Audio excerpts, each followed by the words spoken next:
오늘은 의정부갑 지역구를 포기하고 친박신당 비례대표로 나선 홍문종 의원님과 인터뷰를 진행하겠습니다. 안녕하세요. 안녕하세요. 반갑습니다.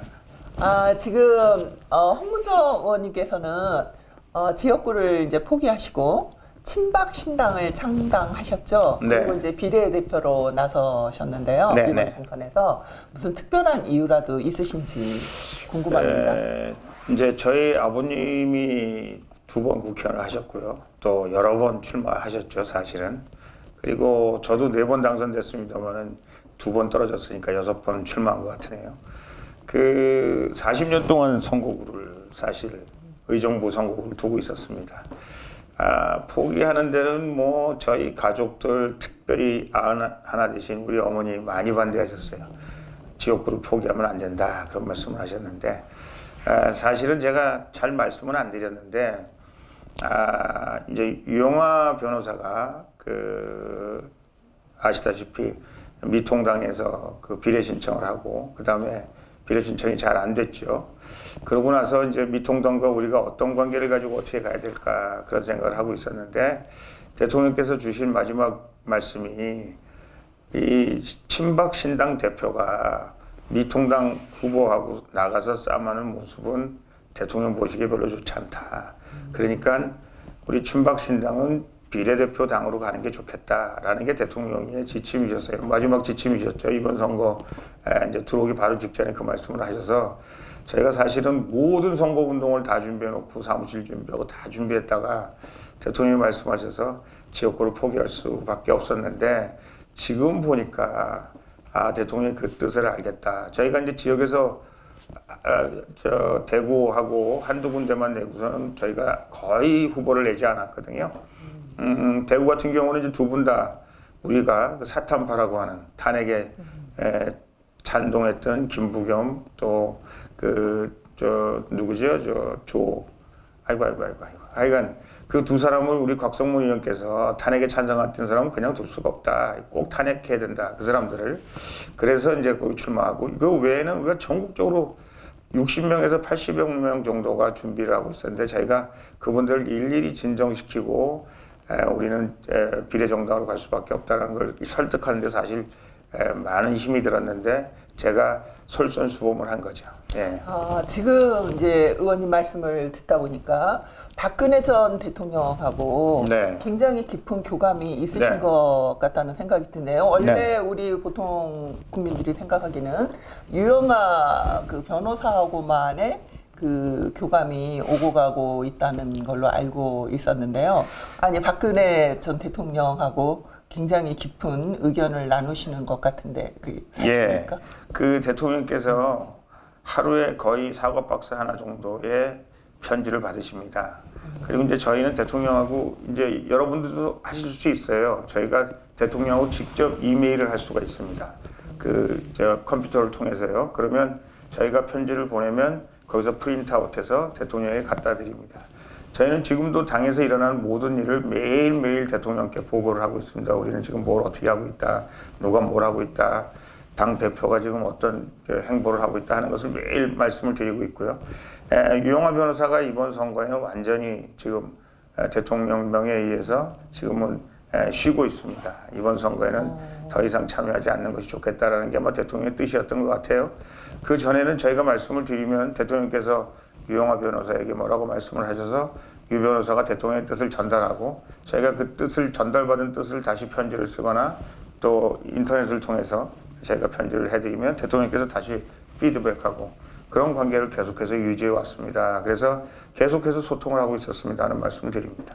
그래서 저기 신당 이름이 친박 신당으로 하는 것도 그럼 박근혜 전 대통령의 허락하에 진행한 건가요?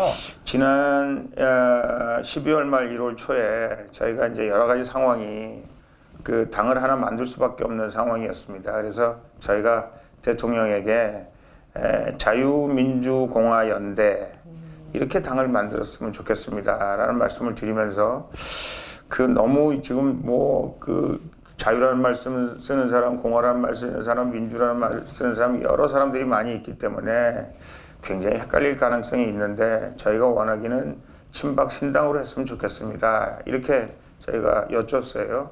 이제 대통령께서 친박 신당으로 하는 것을 허락하셨고요. 그것뿐이 아니라 대통령께서는 여기 우리 엠블렘 있잖아요. 우리가 이거를 몇 개 시안을 만들어서 삼각형도 있었고 이렇게 좀 편안한 것도 있었고 요 안에 또 색깔이 여러 가지 색깔이 있었는데 이것도 감소해 주셨고 그 다음에 대통령께서 우리 당의 강령도 직접 이렇게 이런 아이디어를 넣는 게 좋겠다 말씀해 주셨고 또 우리 당의 색깔 옛날에 대통령께서 새누리당 색깔 그 색깔을 우리 당이 썼으면 좋겠다 이렇게 다 일일이 사실은 대통령과 우리가 교감을 통해서 만들었기 때문에 저희는 박근혜 대통령의 그림자를 당에서 지울 수가 없는 거고 또 박근혜 대통령과 계속 교감하고 있다라는 말씀을 드릴 수밖에 없죠. 저 오늘 정말 새로운 사실을 네. 처음 듣게 됩니다. 네네. 그러면 박근혜 전 대통령은 이런 빨간색을 굉장히 선호하신가 봅니다. 원래 대통령께서 새누리당 만드셨을 때 그때 빨간색을 선택하셨는데 네. 이제 그 색깔로 우리가 친박 신당도 했으면 좋겠다. 그래서 저희가 색깔을 몇 개 사실 말씀을 드렸어요. 빨간색도 몇 개 네. 말씀을 드리고 또 다른 당원들은 자주 색깔도 말씀드리고 몇 가지 말씀을 드렸는데 대통령께서는 아마 옛날 새누리당 생각을 하셔서 그런지 빨간 색깔이 좋겠다. 그래서 이렇게 빨간 색깔을 저희가 결정을 했습니다. 그렇군요. 정말 오늘 굉장히 따끈따끈한 새로운 네. 소식입니다. 그러면 이제 친박 신당이 어쨌든 총선에 비례로 지금 나섰지 않았습니까? 네네. 그러면 지금 친박 신당의 총선 공약이 있을 텐데요. 간략히 요약해서 좀 말씀해 주시죠. 네, 저희가 이제 만든 지 한 달밖에 안 됐습니다. 그래서 저희가 총선 공약은 사실 크게 두 가지 공약을 말씀드렸어요. 하나는 대통령께서 지금 1111일째가 됩니다. 4월 15일이 되면.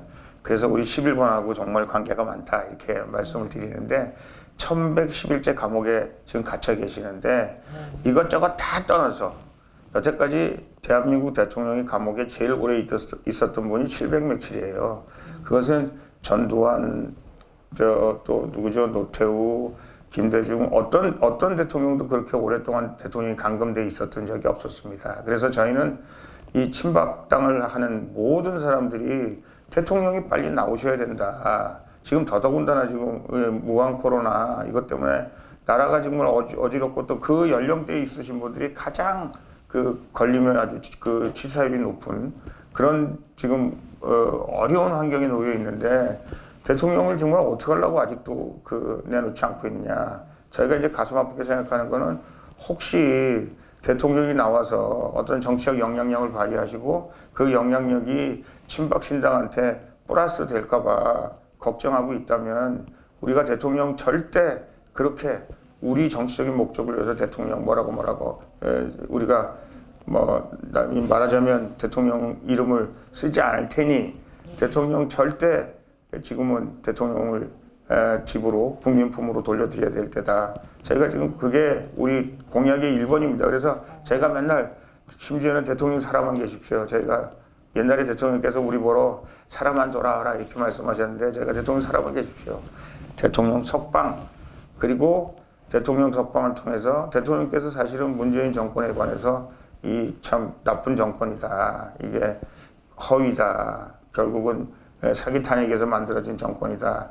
여러 가지 말씀을 하셨는데 그런 문재인 정권을 우리가 축출한다. 끌어내린다.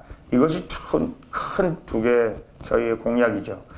그 구체적인 공약이 뭐냐 이렇게 말씀하시면 저희가 그 집에다가 다 그 유인물을 보내드렸는데요. 저희는 건국의 아버지 이승만 대통령, 자유민주주의 시장경제를 바탕으로 한 건국의 아버지 이승만 대통령, 그리고 대한민국 산업화, 한강의 기적, 새마을운동 만드신 박정희 대통령의 산업화, 그리고 박근혜 대통령께서 탄핵되신 가장 큰 이유는 2,500만 북한 동포를 자유민주주의 시장경제를 바탕으로 한 대한민국의 국민으로 받아들이고 그것을 선포한 이래 김정은과 남쪽에 있는 그 토착발갱이들, 중국의 공산당들 이런 사람들이 박근혜 대통령을 몰아냈다. 저희는 그렇게 생각하고 통진당을 그 불법 단체로 만들고 통진당을 그래서 없애버리고 또 대통령께서 정교조를 불법 노조, 법의 노조라고 하셨죠. 법의 노조하고 민노총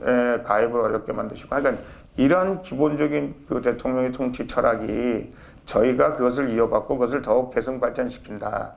이렇게 말씀을 드리면 여러분들이 이해가 좀 빠르지 않을까 그런 생각했습니다. 그런데요, 이제 박근혜 대통령에 대한 어떻게 보면 이제 보호라고 할 수 있나요? 지지, 네. 변함없는 지지를 네. 지금 기치를 들고 나오셨는데 사실은 이제 그러한 부분들이 너무 과거에 함몰되어 있는 게 아닌가 하는 지적이 예. 있습니다.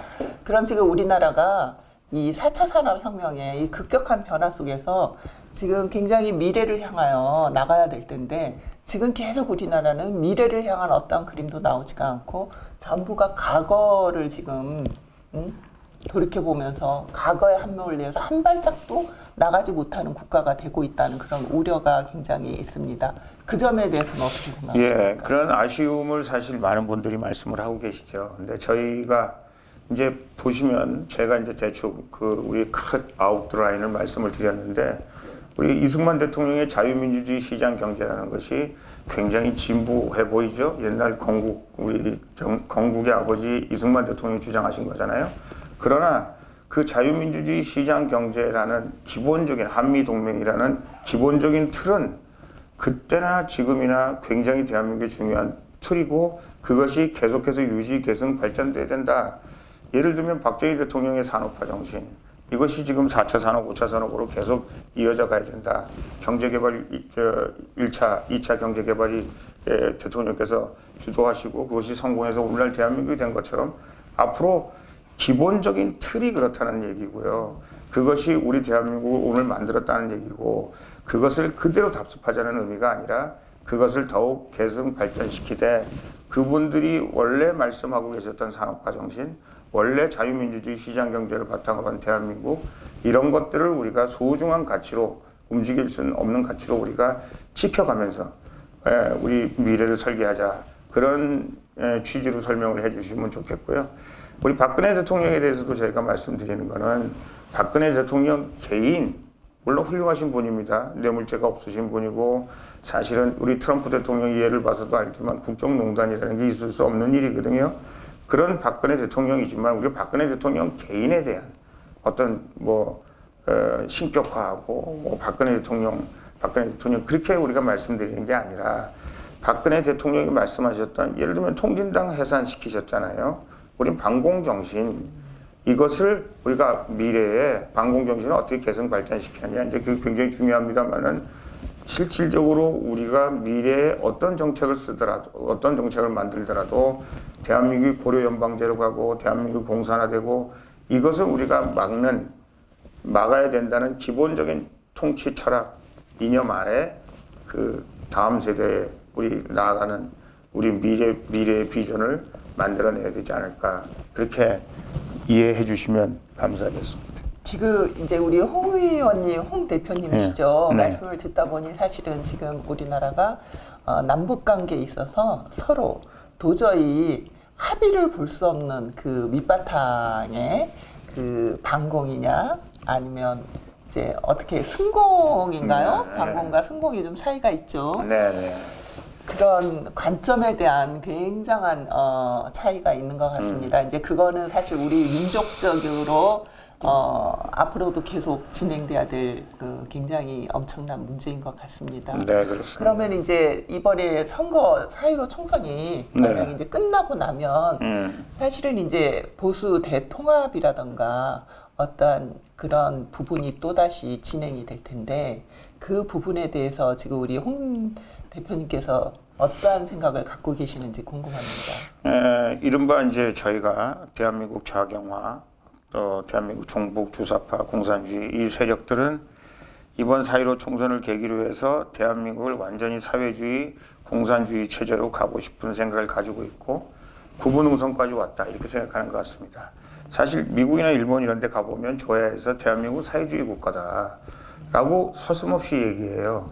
그래서 대한민국은 친중 정책 그리고 그 친북 정책 오죽하면 문재인 대통령을 수석 대변인이다 김정은의 수석 대변인이다 그렇게 얘기하고 있지 않습니까?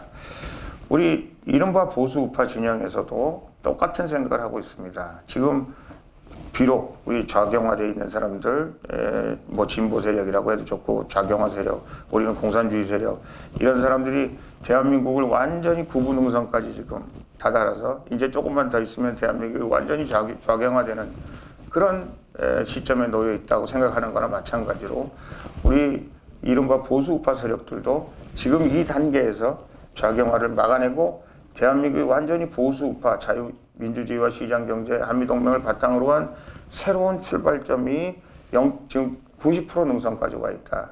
우리가 여기서 승리하고 여기서 좋은 그 대한민국의 보수 우파 세력들에 의한 대한민국을 만들어낸다면 세계사로 전진한 대한민국을 만들 수 있다. 이렇게 생각하고 있습니다. 그러나 중요한 거는 남한 사회가 우리 대한민국 정부가 죄송합니다만은 49대 51 아니 50대 50 같은 그런 느낌이에요. 이쪽 좌측, 이쪽 보수 우파 거의 그 우리가 선거를 할 때마다 건곤일척의 싸움을 할 수밖에 없잖아요. 박근혜 대통령 저희가 좀 뭐 선거대책 제가 조직총괄본부장 지냈습니다만은 전국에 수백만 당원들을 동원해가지고 뭐 저희는 뭐 압승하는 줄 알았죠. 압승하는 줄 알았는데 100만 표 이겼습니다. 사실은 김대중 대통령 그 DJP 연합해가지고 저희가 보기에는 그 엄청나게 유리한 고지에서 싸움했는데 30만 표 이겼나요? 이 좌와 우의 이 지금 대한민국 사회에서 극심한 대립 그리고 좌와 우가 어느 쪽도 단일화하지 않으면 이기지 못한다는 이거는 국회의원 선거는요 지금 연동형 비례가 돼 있어서 저희가 사실은 이 비례당이라고 볼 수 있지 않습니까? 제가 항상 말씀드립니다만은 예를 들면 A라는 당이 보수의 A라는 당이 지금 보면 23%, 24% 정도 지금 받고 있다고 그래요. 여론조사에서 여기서 이 7%를 더 얻으면 어떻게 되느냐? 의원수가 한 명 늘어납니다. 예를 들어서 우리 이 친박 신당이 지금 여론조사가 뭐 3%, 뭐 우리가 자체 조사 뭐 많이도 나옵니다만 예를 들어서 3%라고 예를 들면 3%에서 저희가 7%를 더 받으면 어떻게 될까요? 저희는 7석이 됩니다. 말하자면 이게 보수 우파의 분열이 아닙니다. 보수 우파의 혁명 전사들을 더 많이 양성하게 되는 결과를 초래하는 거죠.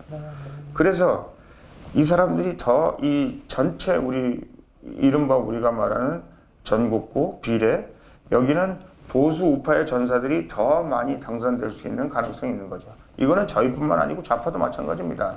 정의당, 뭐 민생당, 뭐 이런 국민의당 여기가 좌파인지 우파인지 중도파인지 모르겠습니다만 하여간 이 사람들이 한데 모여서 자기들이 잘 배분만 하면 훨씬 더 여기서 유리하게 자기들이 코어만 잘하면 훨씬 더 유리하게 많은 의석을 차지할 수 있는 거죠. 예를 들면 태극기 세력이 뭐 이렇게 좀 흩어져 있죠. 이 사람들이 지금 뭐 3%가 되니 안 되니 막 그러고 있습니다만은 만약에 일률적으로 5% 저희 친박신당은 우리가 원하는 15%, 10% 예를 들어서 그렇게 된다 그러면 이분들이 4명, 7명, 8명 이렇게 당선되는 거잖아요. 그러면은 지금 우리 신박 친당에서 예상하는 그 당선 가능성은 지금 몇 명 정도 예상하고 계십니까? 예, 우리 뭐 그 정치하는 사람들은 그 희망에 살고 꿈에 살고 그러죠. 네. 저희가 12명을 공천했는데 그 중에서 버리고 싶은 사람이 단 한 사람도 없으니 이걸 어떻게 했으면 좋겠습니까? 근데 뭐 현실적으로 정말 여러 가지로 어려움이 많죠. 그러나 그 맨날 기도하고 있습니다. 우리한테는 최소한도 12명이 돼야 우리가 정말 의정단상에서 그 나름대로 보수 우파의 정통 세력에 위용을 보내줄 수가 있다. 그리고 대통령 빨리 구출할 수 있다. 저희가 이렇게 큰 소리를 뻥뻥 치고 있는데 아직은 죄송합니다. 아직은 열심히 안 오르고 있는데 좀 살펴주세요. 좀 도와주세요. 그러면은 우리 지금 홍 대표님께서 이제 인터뷰 이렇게 하셨으니까 친박 신당에 대한 그 유권자들의 지지를 좀 호소하는 강력한 말씀을 좀 하시죠. 예, 여러분 정말 제가 아무리 양심적으로 생각해도 아무리 제가 이해하려고 생각하고 아무리 그 사람들을 입장에서 탄핵의 문제를 해석해 보려고 생각해도 탄핵 뭐 이건 일종의 정치 게임이잖아요. 그러니까 더불어민주당에서 탄핵한 것도 사실은 마음에 안 드나 미국도 민주당은 탄핵했고 공화당은 반대해서 트럼프가 대통령 될 가능성이 지금 더 높아졌잖아요. 자, 우리 한국에서 이른바 새누리당 자유한국당인가요? 지금 미통당 거기 속해 있는 사람들이 63명이나 박근혜 대통령을 탄핵하러 갔다. 이거는 헌정사상에 있을 수 없는 일입니다. 이것을 우리 대한민국에서 자행한 저는 가짜 보수 우파라고 얘기하는데요. 이 사람들이 자기들은 뭐 혁신 세력이라고 그러면서 이 가짜 보수 우파 세력들, 이 사람들 제가 보기에는 확실하고 분명하게 국민적인 심판을 받아야 된다. 저는 그렇게 생각합니다. 근데 여러분 잘 보세요. 이 사람들이 대체로 어떤 세력으로 또 바뀌고 있느냐? 대한민국 개헌 세력으로 바뀌고 있어요. 아, 김무성이라는 분이 옛날에 대통령 탄핵하는데 앞장선 분 아닙니까? 그분이 지금 개헌을 하겠다고 지금 그러고 있어요. 우리는 어떻게 생각하냐? 결국 더불어민주당이 이중대 같은 역할을 이 사람들이 다 하려고 그러냐? 물론 미통당에는 우리와 똑같은 세력들이 있습니다. 우리랑 똑같이 친박 세력들도 있고요. 또 보수 우파의 정통 세력을 이어갈 수 있는 좋은 인재들도 있습니다. 저희가 그걸 부인하진 않아요. 그러나 지금 완전히 오가지 잡탕이 돼가지고 더불어민주당에게 언제든지 사용될 수 있는 유승민, 김무성 그런 사람을 비롯해가지고 탄핵에 찬성했거나 박수쳤거나 탄핵에 대해서 자신 있다고 얘기하는 사람들이 또 개헌하겠다고 지금 모여들어서 하는 미통당을 우리가 어떻게 믿겠습니까? 이 사람들은 우리같이 확실한 보수 우파, 그리고 우리가 태극기 광장에서 항상 얘기합니다만은 우리 같은 이 혁명군들이 그 사람들은 우리가 말하는 얘기를 따라야 대한민국의 보수 우파가 지켜지고 대한민국의 보수 우파가 미래가 있다. 저희한테 의미 있는 의석을 좀 주십시오. 그러면 저희가 그 일을 해내겠습니다. 사실은 정치판에 제일 나쁜 사람들이 기회주의자거든요. 기회주의자는 정말 구역질이 나요. 자기 정치적인 이득을 위해서는 무슨 짓이라도 할 수 있는 사람들. 이런 사람들을 여러분 선택하면 안 됩니다. 이런 사람들은 퇴출시켜야 돼요. 이런 사람들은 패패무익입니다. 특히 보수 우파에서 자기가 보수 우파 인정하면서 보수 우파를 심심치 않게 팔아먹고 이익을 많이 남긴 사람들. 이런 사람들은 확실하고 분명하게 정리해야 되고, 우리 친박신당의 대통령의 통치 철학을 이어가면서 대통령을 감옥으로부터 빨리 국민에게 되돌려드려야 된다고 얘기하는, 그리고 보수 우파의 기본적인 정통 자유민주주의, 시장경제, 한미동맹, 너무 간단한 거지만 너무 고귀하고 중요한 가치들을 이어간다고 얘기하는 우리 친박신당 여러분들이 도와주시고 적극적으로 지지해 주셔서 국가와 민족 앞에 여러분 앞에 봉사 헌신할 수 있도록 도와주십시오 하는 말씀을 드립니다. 오늘은 의정부 갑 지역구를 출마 포기하고 친박신당을 창당하여 비례정당으로 정당의 대표로 나서신 홍문종 의원님을 모시고 인터뷰를 진행해 보았습니다. 선거에 좋은 결과 있으시기를 바라겠습니다. 네, 말씀해 주셔서 좋은 결과가 있을 것 같아요. 너무 신납니다. 감사합니다.